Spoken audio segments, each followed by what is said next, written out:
Paano mag-trade sa gold? Hello ka-trade, dito sa video nito, tuturuan ko kayo kung paano mag-trade sa gold. Step by step ka-trade, napakadali lang. Okay, so una, para makapag-trade tayo, kailangan natin gumawa ng trading account. Okay, so dapat yung trading broker natin, licensed at regulated, para makaiwas tayo sa scam. So dapat legit para ma-withdraw natin yung funds natin, kahit anong oras, nang walang fee. So mag-open kayo ng trading account ka-trade, so yung link na sa baba. So pagdating nyo dito, email lang at password ang kailangan muna. So lagay nyo yung valid email niyo at password niyo. Tapos dito sa Have a Partner Code, click nyo yun. Ilagay niyo yung partner ko ka-trade kasi meron tayong pag-giveaway. Okay, may pag-giveaway tayo weekly or 2 times a week. Cash o cellphone, iPhone, mga ganun. Ilagay niyo yung partner code na Bibiano Forex. Okay, para makasali kayo sa ating mga giveaway ka-trade. Cash, cellphone, iPhone. Okay? I-follow nyo ako sa Facebook kasi doon ako magpo-post. Yung link na sa description. Tapos click nyo yung icon send, tapos click mo lang yung register. Okay, makatanggap ka ng email ka trade, i-verify mo lang yung email mo. So pag na-verify mo na yung email mo, mag-login ka. At para makapag-trade tayo, dapat ma-verify mo na yung account natin. Kailangan natin mag-upload ng documents. Valid ID, driver's license, passport, mga ganun. Kapag verified yung account natin, so punta tayo dito sa home. So pagdating dito sa home, scroll nyo to, hanapin nyo itong plus sign.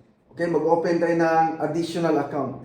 Kasi ang ituturo ko sa inyo, itong account na maganda ang gamitin. MT5, select nyo ng MT5, continue. Tapos piliin nyo itong Ultra Low Standard. Okay, bakit Ultra Low Standard ka trade? Kasi dito mababa yung spread or trading fee. Makakatipid tayo. Okay, malaking tulong to ka trade. Tapos click nyo ang continue. Okay, tapos dito sa Have a Partner Code, lagi nyo ilagay ang Bibiano Forex ka trade. Para lagi kayo makasali sa mga giveaway at promotion natin. Tapos click niyo ang continue. Okay, tapos ilagay niyo yung trading password na gusto niyo. Okay? So ito na yung trading account natin ka trade. Pwede niyo i-screenshot. Okay, so ito yung MetaTrader ID natin. Platform natin MT5 at ito yung server natin XM Global MT55. So yan yung ilalagay natin dito sa trading app sa MetaTrader 5. So makatanggap din tayo ng email tungkol dito sa account natin. Makita na natin yung mga details doon kung sakaling makalimutan natin. Search na natin itong MT5 ID natin. Ang next step ka trade, ida-download natin ang trading app, ang MT5. So nasa Play Store o sa App Store. So ida-download natin yung ka-trade kasi dyan tayo mag-trade, okay? Sa cellphone natin. So ito, naka-install na to, i-update ko na lang. So MT5 yung app natin ka-trade kasi MT5 din yung account na ginawa natin. Kaya sundan nyo lang yung steps na ginawa natin kanina. So ngayon ka-trade, maglalagin na tayo. Click lang natin itong Add Trading Account. So ilalagin natin yung account natin na ginawa natin kanina. Okay? So click natin yung XM Global Limited o research natin doon sa Open Broker. So ito yung screenshot natin kanina. Yan, ilalagin natin dito. So login ID. Okay, so yung account ID natin. Tapos lagyan natin yung password na ginawa natin. Tapos yung server, XM Global MT55. So 7 to, palitan natin ng 5. Okay? Yan. Okay, tapos click natin ang login. Okay, so dito sa account, makita natin yung details sa account natin. Tapos may mga button dyan na trade sa baba o sa gilid, hanapin nyo lang sa app. So punta kayo sa trade. So ito yung trade, okay? So makita natin yung balance natin yung trade, 0. So wala pang laman. So kailangan natin mag-deposit. Ang minimum deposit dito ka-trade ay nasa 17 pesos o nasa 2,000 pesos. Pwede tayo mag-deposit gamit ang GCash, online bank, at marami pang iba. Pwede rin crypto. So napakabilis lang naman mag-deposit ka trade. GCash, napakadali. Pati yung pang-withdraw. GCash din, napakabilis din. Okay, so ituturo ko na sa inyo kung paano mag-trade. So napakadali lang nito. Sundan nyo lang ako. So tingnan nyo lang yung mga tabs dyan sa app. Okay, tapos hanapin niyo ang codes. Ito yung codes ka trade. Yan. So yung codes, ito yung codes ka trade. Ayan. Yung mga list na mga pwede nating i-trade. Dito sa codes, hanapin natin ang gold. Okay? Pero di natin makita yung gold dyan. Pindutin natin ang plus button para malagay natin yung gold dyan. Search mo lang dito sa find symbol. Search mo lang ang gold. Okay? So makita natin gold hashtag o gold ultra low. Plus natin yan. Okay? Pagka-plus natin dyan, okay, balik tayo sa codes. Hanapin natin sa pinakababa, makita natin yung gold. Click natin yan. Okay, para mag-open yung chart ng gold. Okay, ito yung chart ng gold. So, hintayin na natin, naglo-loading ba yan? Okay, punta tayo dito sa button ng chart. Okay, ka-trade. So, ito na yung chart ng gold. Okay, and nakalagay dito sa taas, gold. Okay, gold. Tapos, M5, ibig sabihin, nasa 5 minutes time frame tayo.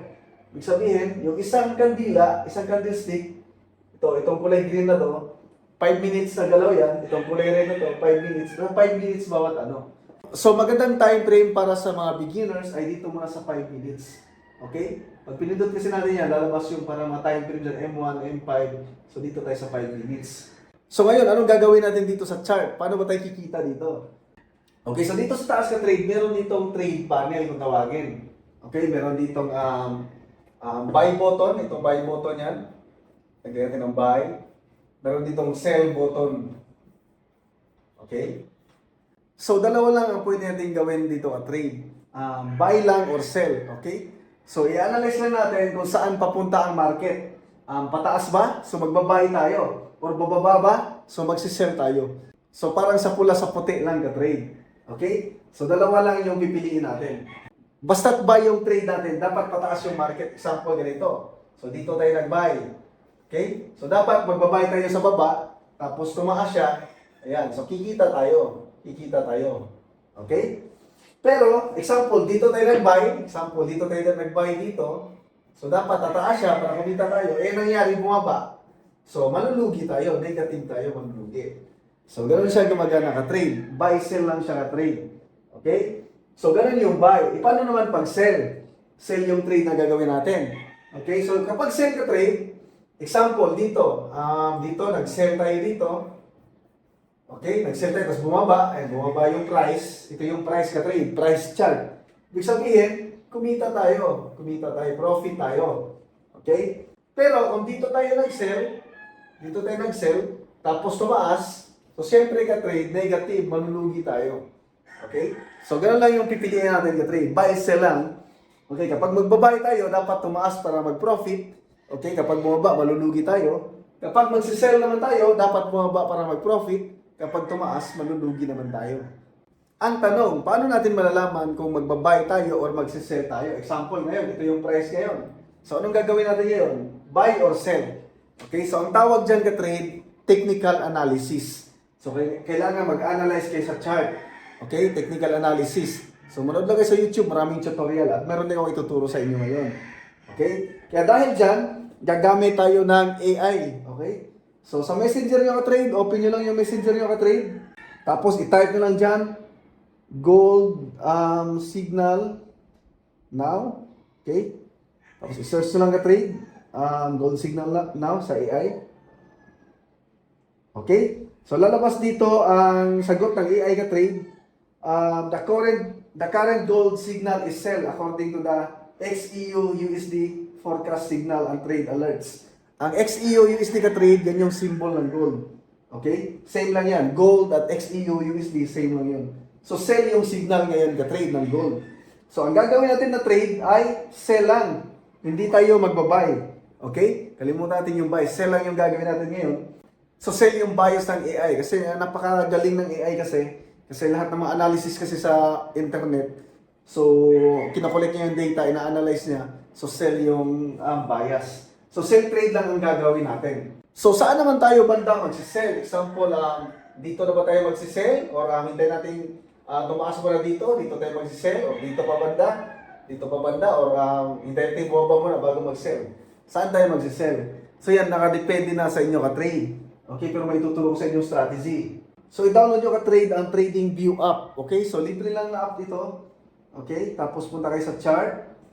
Okay, ito yung chart ng gold. Okay, tapos punta tayo sa M5 time frame. Kasi 5 minutes sila nagtitrade eh. 5 minutes time frame, okay?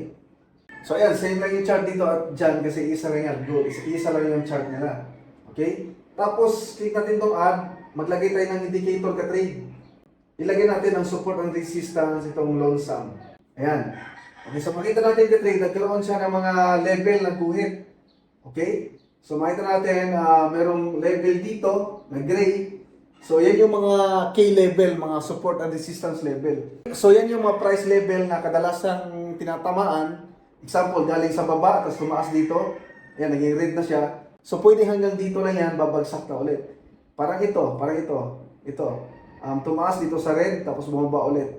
So yun yung magandang indicator na kapag dumating sa level na yan, dyan tayo magsisell. Okay? So ngayon, nasa level na siya, nasa support and resistance level na siya, so magandang mag-sell na dito ka-trade. Okay? So pwede tayong mag-sell dito banda. Okay? So magkano naman ang kikitain natin kapag mag-sell tayo dito ngayon sa gold?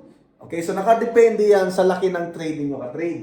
Kaya meron tayong tinatawag dito na lot size. Ito. Okay? So yan yung lot size. Or yung size ng trade mo, ka-trade, laki ng trade mo. Okay, nakadepende. Pwede kang kumita dito ng $10. Pag bumagsak yan, pwedeng maliit lang yung trade mo, pwedeng $1 lang. Pwedeng $100, pwedeng $1,000, pwedeng $100,000, bagsak yan. Pwedeng $1 million, pwedeng $10 million. Unlimited yung pwede mong kitain dito sa gold market kasi worldwide ito eh. Okay, trillion US dollar per day ang umiikot na pera dito sa trading. Okay, kaya pwede kang kumita ng malaki dito. Pero nakadepende rin kung malaki rin yung capital mo. Okay? So nakadepende yan sa capital mo ka-trade. Okay, so meron ako dito na 1,000 US dollar. Okay, so ayaw ko namang i-all in ito ka-trade. Okay? Kasi pag nag-sell tayo dito, paano pag tumaas? Pwede tayong malugi. So ang target ko lang dito, i-risk ko lang 100 US dollar lang. Okay, na kapag nalugi ako, mag-negative ako ng 100 US dollar. Pero pag nag-profit ako, pwede ko mag-profit ng 100 US dollar. Okay? So, ang kagandahan dito sa trading, pwede mo adjustin yung risk mo. Risk, okay? Risk saka reward. Okay? Risk saka reward. So, pwedeng yung risk mo, 50 US dollar lang. Okay? Pwedeng yung reward mo, 100 US dollar. Okay? Pag nalugi ka, 50 lang. Pag nag-profit ka, 100. Depende sa stop loss at take profit na ilalagay mo. So, explain ko yan mamaya. So, napakadali lang ito ka-trade. Okay? So, ang gusto kong kitain ay 100 US dollar kapag bumaba dito kasi magsisell tayo. Okay, so, paano yun? Paano kwentahin yung lot size? Okay, so una, sukatin muna natin. Gamitin natin itong crosshair na trade. Okay, so yung parang cross dito, gamitin natin yan. Para masukat natin yung distansya mula dito sa taas pababa, gamitin ng crosshair. Tapos, tapat natin sa current price. Yung current price ngayon, ayan, yung gumagalaw na green, yung 3383, tapat natin dyan. Tapos click natin, tapos hilain natin pababa. Dito sa babang level, kung ilang points. So makita natin ka-trade, nakalagay dyan, 878 points. Okay? Yan yung presyo ng distansya na galing sa taas kapag bumaba siya dito. So magkikwenta natin yung lot size na ilalagay natin. So magkano yung target ko dito pag bumagsak ito pababa? So ang target ko dito ay 100 US dollar. Okay? So ilang points kapag bumaba yung presyo? 878 points. So, i-divide lang natin yan ka-trade. Okay? So, $100 divide 878 equals 0.11. Hanggang 2 decimal points lang tayo ka-trade. Kasi hanggang dalawang decimal point lang dito sa lot size eh. Okay? So, 0.11 yung lot size or yung trade size natin ka-trade. So, yun yung lalagay natin doon. So, lagay natin dito. Okay, 0.11. Ayan. Okay, so okay na yung lot size natin. Ayan, 0.11 yung lot size natin. So anong trade yung gagawin natin dahil pababa? So magsisell tayo, trade. Sell yung pipindutin natin, hindi buy. Okay? Kasi ito rin yung bias natin sa AI. Click natin ang sell. Sa una, click mo lang yung accept. Okay? So wala pang lumabas na line dyan. Dito sa trade, wala rin lumabas na trade. Click natin ulit ang sell. Yan, gold sell done. So makita na rin natin yan dito sa trade. Okay, dito sa trade, makita na rin natin yan na ayan, meron tayong trade sa gold. Yan. Nag-sell tayo. Ito yung volume or yung lot size, 0.11. So ito yung profit. Okay, yan yung profit. So ngayon, negative 3.30 US dollar pa trade kasi kaka-open lang ng trade natin dahil yan sa spread. Okay? So ayan, makita natin, negative 3.30. Kapag pula, ibig sabihin negative pa ka-trade. Kapag babagsak na to dito, kapag bababa na yan, magbo-blue na to. Magpo-profit na yan. Kapag tumaas, mas lalong lalaki yung negative. Okay? So anytime ka-trade, kahit di umabot ng 100 US dollar, example bumaba hanggang dito pa lang, or hanggang dito, pwede mong i-close yung trade mo anytime na may profit. Or kahit malugi din, tumaas dito, tumaas dyan, pwede mo rin i-close yung trade mo na negative. Kahit di umabot ng negative 100, kahit negative 10, negative 20, kung magbago yung isip mo na ayaw mo na sa trade na yan. Okay? So, meron dalawang paraan para i-close yung trade mo. Pwede mo manual mo i-close. Example, nag-profit ka na dito, ng magkano yung profit mo. Okay? Pwede mo i-close yung trade mo. I-hold mo lang yung trade mo. Okay? Tapos click mo lang itong close. Pag na-close mo yan, mag-close yung trade mo na may, sa ngayon, may negative. Ang ibig ko sabihin, anytime pwede mo i-close yung trade mo na may profit or wala. Okay? Pwede hintayin mo dito bumaba, mag-profit na malaki, tsaka may close. Okay? Pangalawa, pwede mo i-close yung trade mo automatic. Okay? Kapag hindi ka lagi nakatutok sa cellphone mo, may trabaho ka, na automatic na siya mag-close kapag may profit. Depende kung magkano yung gusto mong profit. So, ang tawag doon, take profit. Example, dito yung gusto mong take profit or TP. So, kapag bumagsak siya dyan, okay, automatic mag-close yung trade mo na may profit, nag-TP ka. Okay? Ang lugi naman, kapag lugi naman, stop loss na ang tawag doon, or SL. Okay? Example, tumaas yung ano dyan, so automatic mag-close yung trade mo na may lugi ka, depende kung ilan or magkano yung sinet up mo.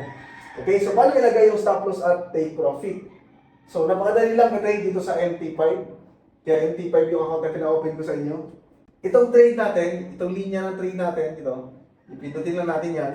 So, lalabas tong button na SL at TP. Okay, so click natin yung TP muna.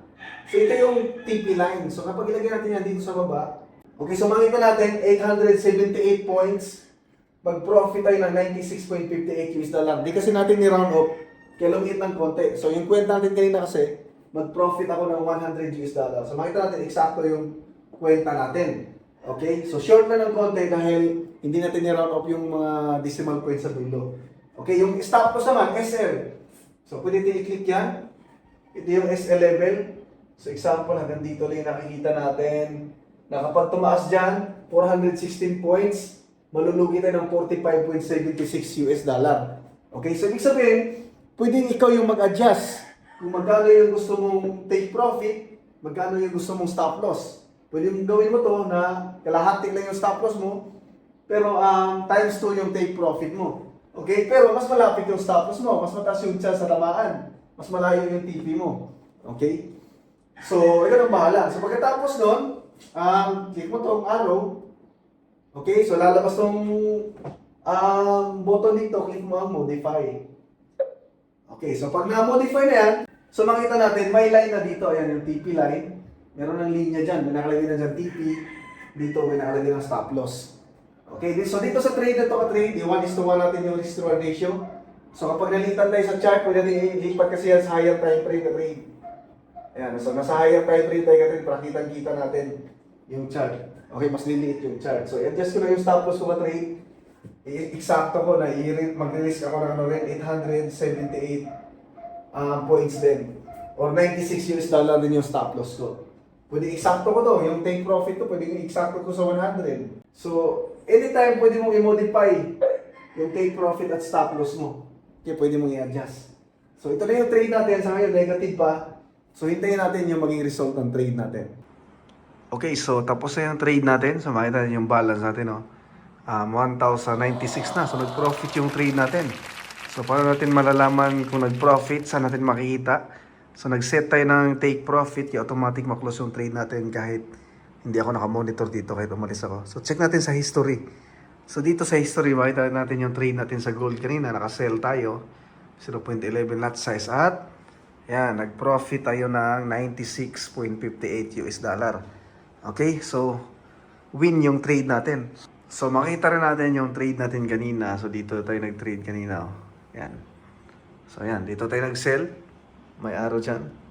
Tapos, tingnan nyo, bumagsak. Eksakto dito sa baba na eksakto dito. Pumantay dito. Bago tumaas siya ulit.